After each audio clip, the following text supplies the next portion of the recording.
क्या आप लोग जानते हैं हज़रत हूद की उम्मत जो आड़ कहलाती थी वो अल्लाह ताला के अज़ाब से हलाक हो गई और इसमें के बाकी बचे हुए लोग फिर आबाद हुए।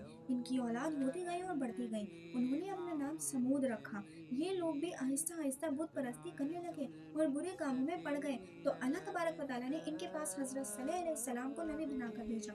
उन्होंने अपनी कौम से कहा कि अल्लाह की इबादत करो, इसके सिवा तुम्हारा कोई माबूद नहीं। और देखो अल्लाह ताला ने कौम हूद के बाद तुमको सरदार बनाया और जमीन पर आबाद किया। तुम जमीन में बड़े बड़े महल बनाते हो और पहाड़ों को काट काट कर इस पर भी घर तराशते हो। तुम अल्लाह की नेमतों का शुक्र अदा करो और जमीन में फसाद मत फैलाओ।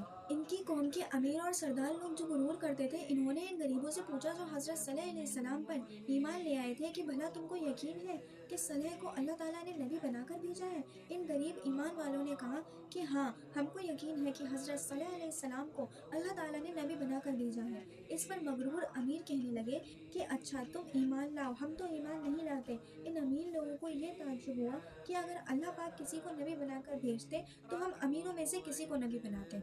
हजरत सल्लल्लाहु अलैहि वसल्लम बराबर अल्लाह ताला का पैगाम इनको पहुंचाते रहे मगर कोई इनकी ना सुनता बल्कि उल्टा मजाक उड़ाते।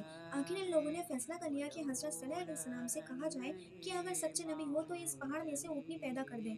हम आप पर ईमान ले आएंगे और जानेंगे कि आप सच्चे नबी हैं। हजरत सल्लल्लाहु अलैहि वसल्लम ने अल्लाह ताला से दुआ की। अल्लाह ताला तो सब कुछ कर सकता है। अल्लाह ताला हज़रत सलेह की दुआ कबूल की और एक पहाड़ से ऊँटनी को पैदा कर दिया। लेकिन इनकी कौम ये सच्चाई देखने के बाद फिर भी ईमान ना लाई।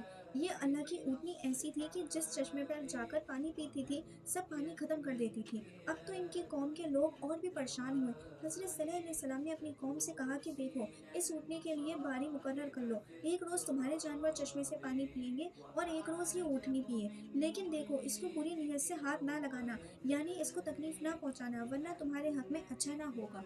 कुछ रोज तक तो वो ऊँटनी को हैरत से देखते रहे। आखिर इनकी कौम के चंद लोगों ने मशवरा करके ऊँटनी को मार डाला। हजरत सल्लल्लाहु अलैहि वसल्लम को इसकी खबर हुई तो आपको बहुत रंज हुआ और उन्होंने अपनी कौम से कहा कि मैंने तुमको मना किया था कि इस ऊँटनी को तकलीफ मत देना, वरना तुम पर जल्द अल्लाह ताला का अजाब नाजिल होगा, मगर तुमने ना माने। अब तुम लोग अपने घरों में 3 रोज और मजे कर लो, इसके बाद अल्लाह ताला का अजाब आएगा और तुम सबको खत्म कर देगा।